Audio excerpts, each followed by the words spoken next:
Are you thinking about selling your house as a for sale by owner? If so, know there's a whole lot more time and expertise needed in that process than you might think.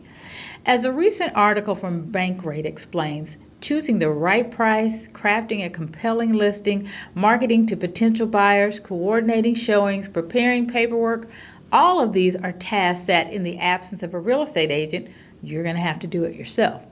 So let's talk about pricing. Pricing your home right is a key to a successful sale. If your home is overpriced, you run the risk of buyers not even seeing the listing. On the flip side, pricing your house too low, you could end up leaving some serious money on the table.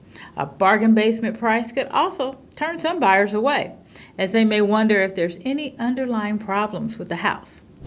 Real estate agents like myself have experience navigating this housing market and understand the art of pricing a home to sell today. If you're thinking about selling your house and the idea of going it alone has crossed your mind, be sure to think through that decision carefully. So remember, if you want to know more about what it's going to take to get your home sold in this Kansas City market, simply comment below or send me a DM. I'm your local expert, and I'll be happy to help you start exploring all of your options.